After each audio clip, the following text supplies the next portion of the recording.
Buenas tardes, mi nombre es Julio Antonio Zelaya Martínez y hacer énfasis en que lo que se vaya a expresar en este momento es para fines históricos y relacionados específicamente con el derribo del avión A-37 en el área general del Níspero, en Usulután. En aquel momento era un oficial de alta en el Atonal y me desempeñaba en ese momento como comandante de la primera compañía de infantería de dicho batallón. Así que, por estar en el lugar, es que a mi manera, a lo que vi desde mi punto de vista, lo que yo pude observar en ese momento es el relato que yo voy a tener en este momento. Lo que yo pude ver, lo que pude hacer y lo que esté fuera de lo que está fuera de mi presencia, pues eso no lo puedo saber, porque lógicamente el testimonio es en lo que a mi participación compete. Así que puede preguntar. Bueno, está bien. Más o menos, ¿qué fechas era? A decir verdad, yo no quisiera aventurarme, mi capitán, a decir alguna fecha, porque por desgracia la información que yo mantenía, o sea, los libros o los cuadernos, libretas de notas en donde se anotaba el informe diario de situación y donde se registraban las novedades, posteriormente de la guerra, después de los acuerdos de paz, tuvimos que deshacernos, entregar esos documentos. Sí. Para que no sirvieran de manera maliciosa en contra nuestra. Y para no entrar en anacronismos, para no entrar en contradicción con otras versiones, preferiría yo, mi capitán, dirigirme solo a los eventos, a duras penas los recuerdos de los lugares, sí, algunas personas y los eventos más importantes, porque es aventurarme. Pero más o menos, ¿qué mes andábamos ahí para que la gente se ubique? Es que fue después de la ofensiva. Sí, ¿no? fue después de la ofensiva del 89. Hasta del 89. Pero podría decir en este momento que fue en la ofensiva del siguiente año, porque a pesar de que solo se hable de la ofensiva hasta el tope, que fue en el 89, también hubo una en el 90. 1990. Muy cierto. Sí. Entonces, ese detalle muchas personas no lo captaron. Entonces, eso quiere decir que fue en el 1990, y que por cierto fue 10 días después de la ofensiva, en noviembre.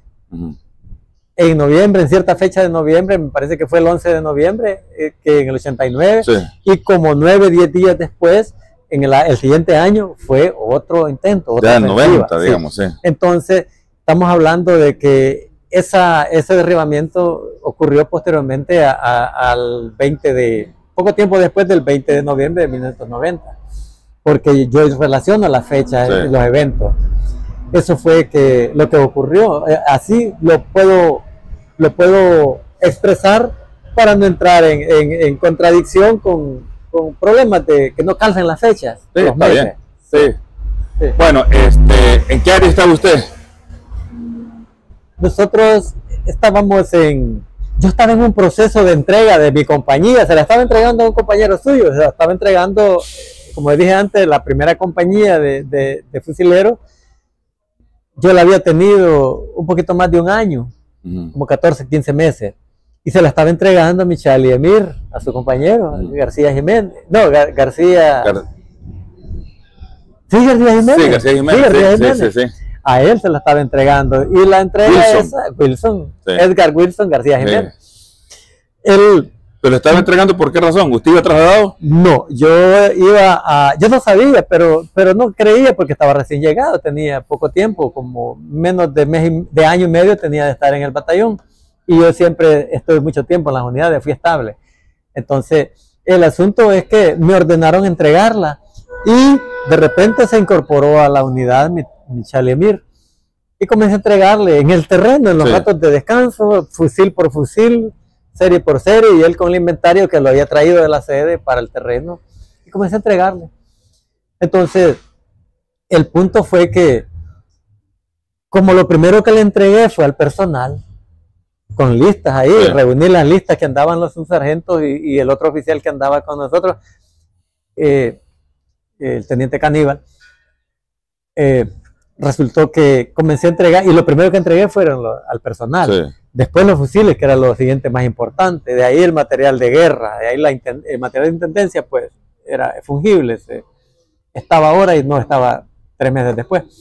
Entonces yo le estaba entregando a él. Yo recuerdo que estaba en la elevación. Hay una elevación que corre de norte a sur, sur-norte, en la población de Ereguayquín. Y allí también está el otro pueblo que está ahí, están cerca, Concepción Batre. Están los dos pueblos como que solo los divide la calle, algo así. Entonces, algo así lo recuerdo y ya lo veo, yo sé que así está. El punto es que hay una elevación que corre de norte a sur, como decía, que se caracteriza y fue famosa en su momento porque en la parte más alta de esa elevación Ereguayquín, hay un punto geodésico muy conocido, muy reconocido, muy recordado por las personas que lo usábamos como referencia, porque tenía, por su nombre, ese es el punto geodésico Aquiles. Entonces, en la elevación, en el extremo norte, estaba un día entregándole. Entonces había una unidad muy comprometida en el Cerro La Manita, a unos 5 kilómetros al noroeste de la posición que nosotros teníamos. ¿Y esa unidad era de la Tonal? Era también de la Tonal, era la segunda compañía de fusileros, que fue la compañía que yo recibí, por cierto, al entregar esa primera. O sea, yo se la recibí al Charlie Águila. Entonces mi Charlie Águila estaba comprometido en el Cerro La Manita. Es un cerro como que fuera una cucharada de arroz así, de esas que ponen en los restaurantes, sí, así bien bonito.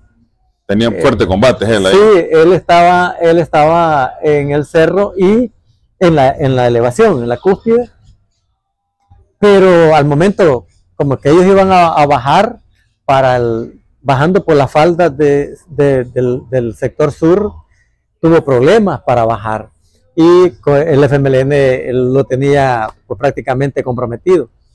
Y me pidió auxilio, que lo ayudara. Él me pidió que lo reforzara, pero yo ya no tenía mando sobre mi misma unidad porque ya la había entregado, sí, como dije antes. Entonces, Charlie Águila me decía, Charlie, ayúdeme, Celaya, ayúdeme, écheme la mano. Me pedía apoyo, que lo apoyara. Entonces, yo le decía al compañero, yo le decía al oficial que me estaba recibiendo, mi Charlie, mire, mi Charlie, ayudemos a mi Charlie Águila, ayudémosle, echémosle la mano. Lo peor es que se le estaba acabando a mi Charlie Águila, se le estaba acabando el espacio porque era una estrategia del FMLN ponerle fuego a las posiciones altas.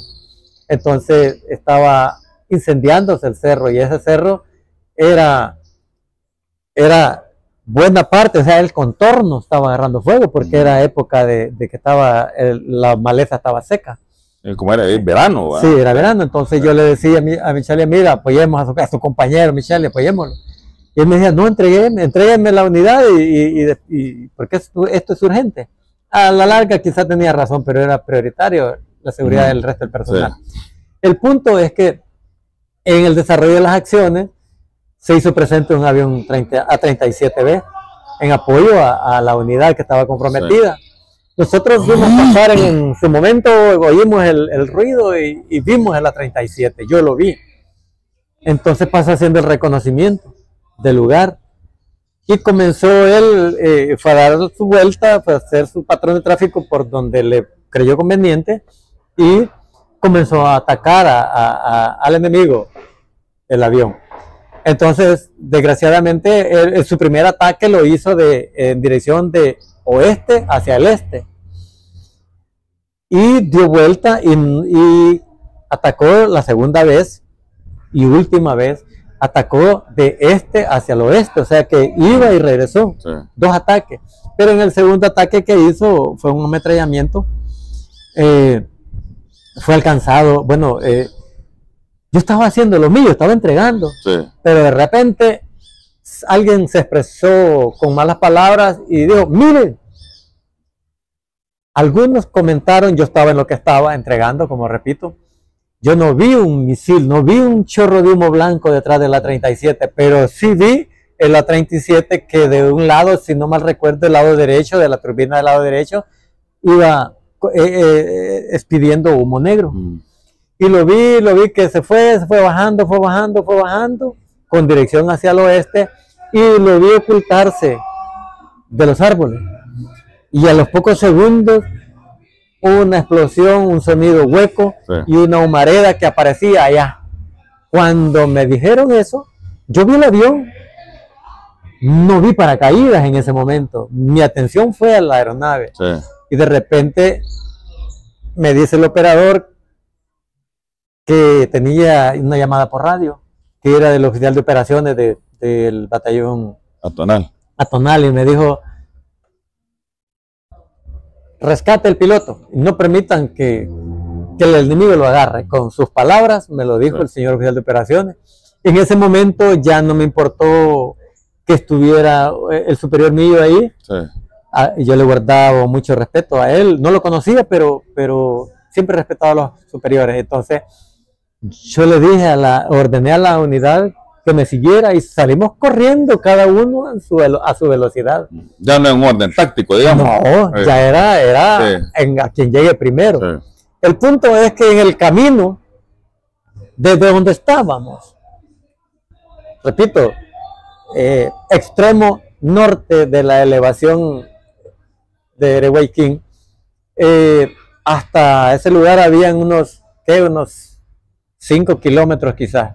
Yo sentí que era una eternidad recorrer esa distancia porque íbamos con la mochila, con equipo, y además de eso íbamos a campo travieso, por la ruta más cercana.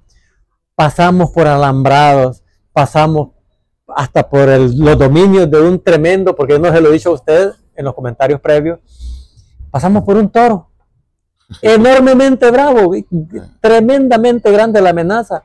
Los demás tuvieron que eliminar ese toro, porque nosotros logramos pasar, que solo éramos como 2 o 3 que iban conmigo, Sí.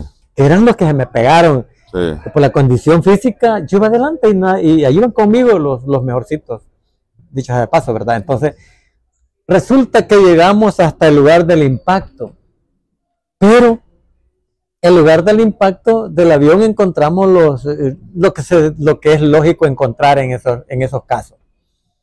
Encontramos el cuerpo destruido de uno de los pilotos, el orificio que causó, que produjo el impacto en el suelo, pero como a 100 metros teníamos una palizada de árboles frutales y allí sabíamos que había gente, hay casas. Entonces, cuando sospechamos que algo estaba, ya para entonces yo ya sabía que un piloto había saltado en paracaídas, sí, porque yo lo vi. O sea, cuando yo vi el paracaídas, la cúpula anaranjada, ahí la vi. Cuando estaba atendiendo la llamada de radio que me encomendaron rescatar al piloto. Entonces, comencé y me dirigí a la palizada esa, dejando a los 3 soldados ahí. Entonces, cuando llegué, me di cuenta, cuando llegué al lugar, ¿verdad? A una casa. Primero llegué a una casa y me dijeron, allá está, allá lo tienen. ¿Le dijo quién? Me dijo una señora, me dijo, allá está, allá lo tienen. Sí. Porque yo le pregunté, señora, ¿hay algún sobreviviente? Alguien ha resultado dañado porque había otras casas un poco cerca. Y me dijeron, no, me dijo, nosotros estamos bien, pero allá está, me dijo el muchacho, dijo, ahí está el señor, dijo. Entendí que refiriéndose al piloto. Sí. Entonces le hablé a los 2 que 3 que estaban conmigo, le grité que llegaran allí y que fuéramos a donde me indicaban. Entonces me aproximé al lugar y resultó que ya había 2 o 3 elementos que en el futuro supe, en los momentos subsiguientes yo supe que era personal de la sección de reconocimiento de la Sexta Brigada. Ellos también fueron mejor dicho, sí, los primeros que tuvieron contacto con el piloto. Bueno. Ellos lo tenían ahí ya, resguardado. Ya estaba en custodia, sí, resguardado. Sí. Sí. Entonces, cuando ellos me mandan alto y yo les mando alto y comienza esos típicos... Sí, para reconocimiento. Dime que te diré, ¿verdad? Sí. Para identificar y no cometer un error de descuido o de violación de seguridad personal. ¿Quiénes son ustedes? Nosotros vamos de la tonal, ¿y ustedes quiénes son? Pues nosotros vamos de la cesta, que venga el más antiguo y que no sé qué, y que soy fulano de tal y que de todo lo demás, lo que es típico. Entonces, pero en ese momento estaban llegando más de los suyos, elementos de tropa, de mi unidad. Y me imagino que los recondos también. Yo fui, no, de la Recondo solo ellos llegaron. No, yo no los vi en ningún momento, no vi más que ellos. Entonces, yo fui teniendo control y hegemonía de los otros muchachos que estaban ahí y pudimos acercar. Bueno, uno de los aspectos que me hicieron no disparar en el momento, porque en esa estiría en coge uno va perdiendo la paciencia. Sí. Entonces, ya estábamos a punto de empezar la balacera, por decirlo así, porque eso era lo que nos platicaba. Pues sí. A eso íbamos. Entonces, pero yo me abstuve de disparar porque la sección de reconocimiento había lanzado, yo respiré aire y sentí en mi piel el efecto de gas lagrimógeno. Y el FMLN no andaba gas lagrimógeno. Entonces eso ahí me fue sirviendo para tener más cuidado y solo decirle que no fueran a disparar, que no tuvieran desconfianza, que nosotros éramos de la tonal. Y yo no los identificaba bien a los miembros de la sección de Recondo de la Cesta porque ellos andaban degenerados, como era típico de las secciones de reconocimiento. Andaban peludos, con ropa de civil, con zapatos de los que usaba el FMLN, unos con botas, otros sin botas. Entonces andaban así, andaban diferentes tipos de armas en una misma unidad, diferentes tipos de armas. Entonces había desconfianza. Había que que tomar las medidas de seguridad. El punto es que en ese tira y encoge fueron llegando más personas de mi unidad y yo me fui volviendo predominante en la situación. Y ya los rodearon, entonces mis soldados y yo gritando no vayan a disparar, que son de la gente de reconocimiento y que no sé qué, hasta que topamos y me lo trajeron y era alguien que yo conocí, que yo muy bien conocía, pues porque por cuestiones de la vida yo conocí al piloto eyectado, el sobreviviente. Era mi teniente Hernández Dueña, yo creo que ya era capitán porque yo ya era teniente, él iba como 2 años arriba de mí, es cabo de ustedes. Entonces él era capitán ya. Entonces cuando yo lo vi, yo dije, informe. Solo le dije al operador, informe que ya tenemos al piloto. Entonces, con los pocos que yo iba, que se me iban uniendo a mí, integré un equipo no menos de 10 personas, con los 3 que estaban allí de la Recondo, de la Sexta Brigada, y les dije, llévenselo para la sede, porque esa fue la orden, que los mandara para la sede del batallón atonal. ¿Y la sede estaba dónde? ¿Perdón? La sede. Estaba en Sultán, la ciudad. Hasta la sede. Estábamos prácticamente cerca.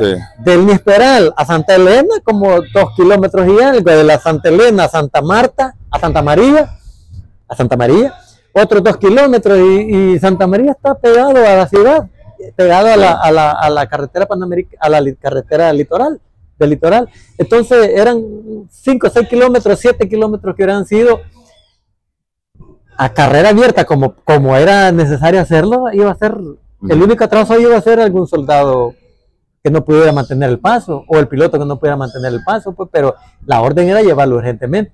Posteriormente yo me di cuenta que no lo llevaron a la sede de la tonal, según tengo entendido, porque me dijeron, no, sucedió esto y esto, y lo llegaron a rescatar antes de llegar a la Sexta Brigada, llegaron otros helicópteros. ¿De ahí de dónde lo iba usted entonces? ¿Perdón? Vaya, usted lo agarra, lo custodia y lo lleva ¿hacia dónde? No, yo lo envié. Yo no lo llevaba. Yo lo envié. Porque ya venía el hormiguero del enemigo para abajo. Ya habían dejado a mi Charlie Águila ahí arriba en paz y venían contra mí, venían a capturar al piloto. Buscando el piloto. Buscando el piloto. Entonces, por eso fue que yo les dije, a carrera abierta, como les dé la energía, váyanse para la sede del batallón. Entonces, ¿y le dio al mando algún clase? Sí, se lo di al más antiguo que estaba en ese momento. ¿Quién era? No recuerdo. No recuerdo en ese momento. no recuerdo si era, sí, era algún subsargento comandante de patrulla, de columna de las que yo andaba ahí, sí, pero no recuerdo el nombre, pero sí lo misioné, que se unieran los tres de la Recondo, de la sexta, y unos cuantos millos, hacer un número no mayor de 10. Una patrulla, se suponía que donde había caído el avión, de donde estábamos en ese momento, para el sur, para la de la ciudad de Usulután, estaba controlado. Tranquilo, y era controlado. Sí. Entonces, yo me quedé a establecer un cerco de contención, un muro de contención para los que estaban, para los que venían del norte hacia el sur en la búsqueda del piloto. Sí. Entonces, ahí me consumió el resto del día, porque eso fue temprano, como al mediodía, desde que empezó el derribamiento, según recuerdo. Yo no puedo precisar la hora. Sí, no, claro. Pero sí, me ocupé en detener el avance del FMLN que venía hacia el sur, desde el Cerro La Manita. Pero vamos a hacer un paréntesis. ¿Qué le dijo mi cabo Hernández Dueñas cuando lo vio? No, él ni me conoció. Yo había sido recluta de él en la escuela de aviación, o sea, hasta víctima de él, pero en ese momento ya habían pasado muchos años, ya él era capitán, yo era teniente, ya no era cadete ni él subteniente, entonces él me vio y no me vio, yo lo conocí porque yo lo conocía. Sí, claro. Entonces, y además uno andaba un poco irreconocible, pues no es lo mismo ver un cadete de la escuela de aviación a ver a un teniente ya. Sí. Aunque yo nunca anduve con cabello largo, pero tampoco andaba como cadete. Sí, pues ya medio barbado y todo eso. Y sucio, sudado. Y demás, sí. Entonces, y él el nerviosismo también. Yo creo que no me reconoció. Yo me lo encontré en la casa, en mi casa, dicho de paso. Yo me lo encontré en la casa una vez, en la casa de mi papá. ¿Después de la guerra? Sí, después de la guerra, ya en tiempo de paz. El punto es que, esa es otra historia, ¿verdad? Pero el punto es que cuando se fue el equipo con el piloto, nosotros establecimos un cerco lo más al norte que pudimos, según las condiciones del terreno, ¿verdad? De condiciones del terreno, de árboles, de piedras y de elevaciones, túmulos naturales ahí. Dejamos adentro, dejamos al sur el orificio del avión, y ahí estuvimos el resto del día, o sea, la tarde, aguantando la presión para que no rebasaran nuestro cerco y garantizar el rescate del piloto, y también que no llegaran a hacer uso de la publicidad en el lugar donde cayó el avión, porque ahí estaba el cuerpo del piloto que no alcanzó encontramos una fajita de la gabacha ahí, parte de la bota y todo, cosas tristes, duras, ¿verdad? De la realidad. Entonces ahí estuvimos el resto de la tarde hasta que llegó el apoyo de las aeronaves, del resto de aeronaves, que fue invadido, el cielo de Usulután fue invadido por las aeronaves de la Fuerza Aérea. Entonces allí me aflojaron la presión a mí, los del frente, y también pues Charlie Águila ha de haber hecho lo suyo allá después, ¿verdad? Entonces, porque en cierto momento se me complicó la situación a mí para contener el avance de ellos. ¿Cuánto tiempo que usted manda esa patrulla para la sede de Usulután? ¿Cuánto tiempo esperó, por decirlo de esa manera? La llegada de la visita. Sí, la llegada de la visita. No, eso fue en cuestión de 10, 15, 20 minutos. Ya está bien cerquita. Como era para abajo, el ambiente el terreno se presta para avanzar. Entonces, ellos venían por los cercos. Los cercos generalmente tienen árboles, los cercos de alambre, ¿verdad? Tienen alambres. Los cercos de alambre tienen árboles, y por ahí se veía que venían corriendo. Entonces, entre más lejos los comencemos a complicar, eran los gritos míos, pues, y ya sabían los sargentos qué hacer. Los clases de la tonal ya sabían qué hacer, pues entonces mientras más lejos se contenían, más difícil les iba a ser. Entonces se cubrió con las ametralladoras M60, con los lanzagranadas M39 o los 203, se cubrieron los lugares por donde estaban viniendo más personal enemigo. Entonces se mantuvo prácticamente, por decirlo así, se mantuvo a raya el avance del enemigo, pero siempre avanzó, pues eran eran muchos. Sí, sí. Y yo solo tenía como, yo andaba, ¿qué? Andaba toda la unidad, andaba como 119, 117 por todos. Entonces, unos que todavía no habían llegado, otros que ya estaban ahí, pero a medida que fueron pasando los minutos, se fue poniendo más fuerte mi defensa, mi línea de contención estaba poniéndose más fuerte. Y el combate más fuerte también, parte de ellos. Sí, porque estaban aproximándose y andaban como andaban. A esas alturas de la guerra, andaban muy bien equipados y andaban mucha munición. Estábamos de igual a igual, para ser honesto. Entonces, eso fue lo que sucedió. Con el correr del tiempo, yo me di cuenta que el equipo que yo mandé de evacuación, yo solo escuché que me dieron, no se preocupe, ya está salvo el piloto. Yo no supe si fue que llegaron a la gesta, si fue que llegaron porque la gesta estaba más cerca. Estaba más cerca que la tonal. La tonal estaba las instalaciones, la sede de la tonal estaba muy al sur de la ciudad de Usulután y la cesta estaba al norte de la ciudad, en los límites de la línea norte de la ciudad. Pero como eran más los soldados de la tonal y eran clases y yo los otros nunca ni me acuerdo ni que me dijeron nombres ni grado de ellos, pues entonces, pero tuve conocimiento que una aeronave, un helicóptero se lo llevó antes de llegar ni siquiera llegaron a la carretera litoral, sino que antes de eso, o sea que lo rescataron considerablemente rápido, a pesar del riesgo de los misiles que estaban ya, pues si pudieron derribar un avión A-37, ¿cómo no iban a derribar un helicóptero? Claro, pero como ahí vale rescatar la unidad de cuerpo, el compañerismo. Y el arma estaba, ese misil, ese lanzamisil estaba, o ese tirador estaba ahí arriba, en el Cerro de la Manita, al pie del cerro ya, porque ya ellos iban subiendo al cerro, pero cuando derribaron el helicóptero, el avión comenzó a bajar. De hecho, por eso duró todo el resto del día la balacera, por llamarlo así, pues para detenerlo. ¿Cuánto tiempo estuvo usted en combate, más o menos? Fue desde como a las 1 de la tarde hasta como a las 4 que se organizó, supongo yo, que se organizó la Fuerza Aérea, que supieron que podría ser que no corrieran riesgo las aeronaves, pero lo que sí recuerdo es que al final de la tarde hasta aeronaves aterrizadas estaban en el área.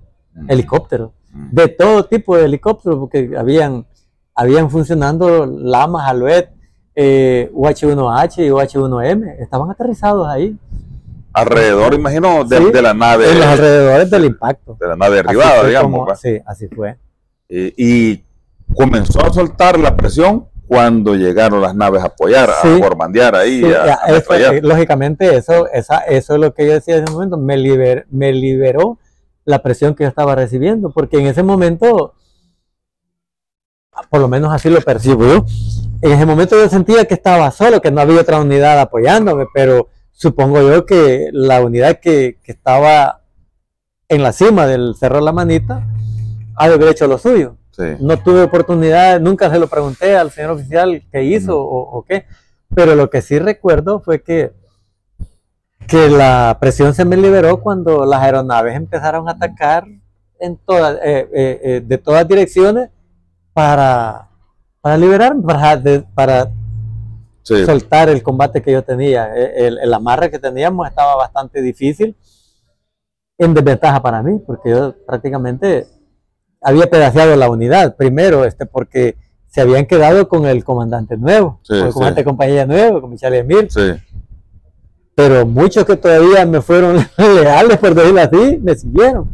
Entonces, a algunos detuvo él, supongo yo. Porque eso no lo pude cuantificar en su momento, porque después de eso se aproximaron las unidades del batallón a ese lugar y se resguardó y se mantuvo seguridad. Así es que al final del día, unas 3 horas quizás habrá durado el combate. Bastante, entonces ya 3 horas de combate, bastante. Sí. Nosotros estábamos pensando en los problemas que íbamos a tener de munición, porque era necesaria el abastecimiento, pero justamente al final de la tarde ya estaban otras unidades cerca. Uno, y segundo, ya habían llegado las aeronaves. Cuando dijo otras unidades, está refiriendo a otras compañías de la Otras Total. compañías del mismo tratado. Sí. Yo no sé si habrá llegado personal de la Sexta Brigada. En ese momento no estaba para estar cambiando frecuencias en el radio 77 y poniendo la frecuencia de comando, ¿verdad? Y puede ser, también puede ser, ahorita son conjeturas, sí, ¿vale? Claro. Que los demás miembros de los recondos de la Sexta Brigada pudiera ser que hayan llegado pudiera ser que se hayan encontrado con el piloto, con el equipo que ya no supe. Y con el correr de los días, bueno, estábamos muy atareados como para hacer un recuento histórico de fulano que pasó, se lo llevó, ¿verdad? Como sucedía con los heridos, ¿verdad? Se iban en los helicópteros y uno ya no los volvía a ver, porque esa era la triste realidad. Ya no los volvía a ver. A muchos ya no los volvíamos a ver. Dependiendo, siempre se iban para la unidad de rehabilitación de heridos, de la URENFA, que le llamaban. Ya nunca los volvía a ver uno de los amigos que habían estado ahí con uno. Sí, así es la realidad de la guerra. Ahora bien, cuéntenos que después de la guerra vio a Michal Hernández Dueña. Fíjese que supe después por los compañeros, ¿verdad? Y dice, él se lo llevaron, en el momento se lo llevaron para la Fuerza Aérea. Dicen los comentarios, dicen los compañeros que llegó a vestirse de civil y se fue de la Fuerza Aérea. Lo que no quiero que eso se vaya a interpretar como, miren qué cobarde mi coronel, mi capitán, no. Es que fue una situación, ha de haber sido para él una situación muy traumática. Aunque es traumática para mí, que la vida es de otro punto de vista, y que yo estaba con los pies en la tierra y no en el aire, de donde le pudieron haber disparado, porque tampoco sé si le habrían disparado a él, yendo en el aire, cosa que era prohibido por las leyes de la guerra, pero el punto no es eso. El asunto es que con el correr del tiempo, y ya en tiempo de paz, llego a la casa de mi papá, en la Unión, allá en la Unión, en Amapalita, llego a la casa de mi papá, y me encuentro a mi capitán Hernández Dueñas allí. Yo le digo, buenos días, mi capitán, ¿qué tal? ¿Cómo está? Y lo saludo y me da la mano y él sorprendido y yo también sorprendido. Resulta que había conocido a mi hermana en el avión, ya le había hecho piloto de TACA. Y esa vez no de Avianca, ¿verdad? Porque por ahí andaba la transición de TACA a Avianca. Entonces me la encuentro y no, fíjese que no sé qué, que no sé cuánto. Me comentan la historia y bueno, cuando había conocido, mi hermana estaba viajando hacia los Estados Unidos en las vacaciones que le daba que tenía de la universidad, los estudios universitarios, y se conocieron. Y ella quería ascenderme a cuñado, lo más seguro porque no creo que por amigos haya sido que andaba por la casa. Entonces, platicando, yo le di el tiempo para que él me dijera algo respecto a su derribo, pero no tocó el tema. Pudo haber sido por trauma, por no volver a recordar, porque a veces hay gente que no le gusta que le recuerden sus lesiones o sus sustos, ¿verdad? O puede ser que no me reconoció, pero tampoco yo se lo comenté. Miren, Charlie, yo fui la persona que llegó allí, que estuvo eso, porque él se dio cuenta de todo si ahí lo tenían detrás de un árbol, ahí había una palizada de mangos en esa casa, en Nisperal, área general del Cantón de Cacería de Nisperal. Entonces él se dio cuenta del dime que te diré, cuando yo estaba con dos ahí y ellos estaban tres ahí, que quiénes son y esa gran deliberación. Él se dio cuenta de eso, pero no sé si él, porque no me reconoció allá en aquel momento, no sé si él supo que yo estuve involucrado en eso. No sé, pero nunca me lo dijo y yo no se lo iba a recordar, pues porque, como le decía, ¿verdad? Uno nunca sabe si uno va a tocar susceptibilidades a las personas. Y la persona tiene ese derecho, pues, de no querer recordar o ellos de preguntar también, de tocar el tema. Pero uno lo que hace es respetar, ¿verdad? Que ellos den la pauta para eso. Entonces yo nunca toqué el tema con él, ya no lo volví a ver, llegó varias ocasiones, pero como yo estaba de alta y nunca volvimos a coincidir, porque esa vez que lo vi en la casa, sorpresa, pero nunca más volvió a saber que él haya ido, o no, no sé nada. Ni sé nada más con mi hermana, no, nada, pues, o sea, cosas que no van al caso, pero sí, claro. Así fue. Bien, entonces, la idea de esto, como digo, no es causar incomodidad a alguien o entrar en contrariedad con la versión que pueden tener algunas otras personas. Pero de que se estuvo ahí. Y a mi buen recordar, esto es a grandes rasgos lo que sucedió ese día que derribaron ese avión, ¿verdad? Para desgracia, un compañero oficial murió ahí, no compañero mío, sino que ha de haber sido superior, pero sí, esos son los eventos que ocurrieron ese día, por desgracia. Así que, gracias, ahí estamos. Gracias, mi capitán, le agradezco.